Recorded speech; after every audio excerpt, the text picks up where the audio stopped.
Hello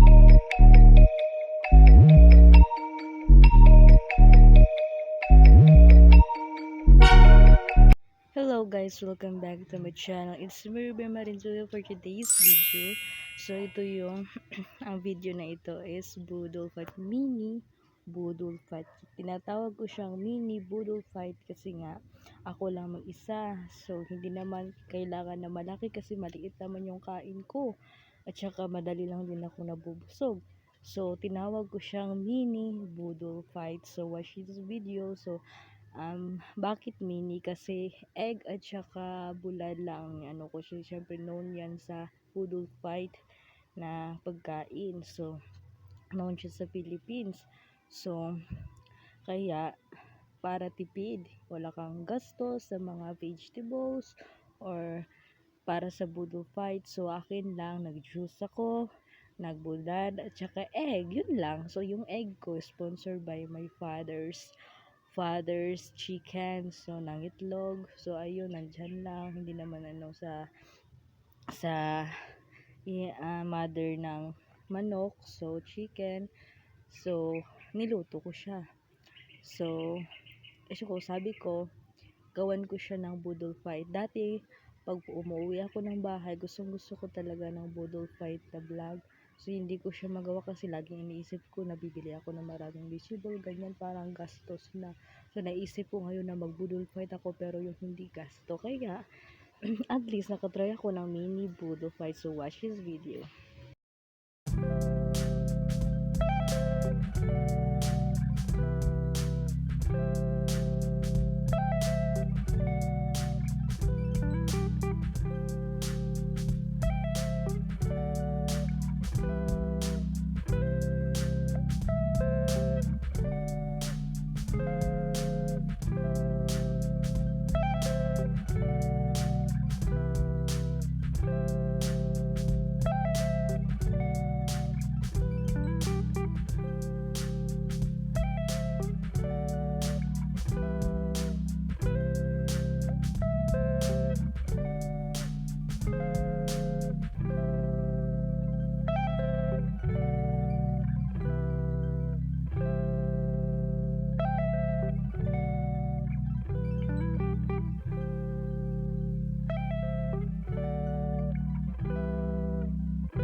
Talaga ang aking mini budol fried juice, bulad, egg, at saka kanin, rice.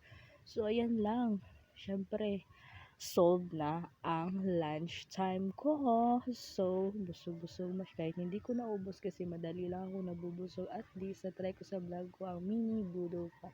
Thank you so much for watching this video. Don't forget to subscribe to my channel and click the notification bell for more videos. Thank you so much for watching. See you sa aking next video. Bye!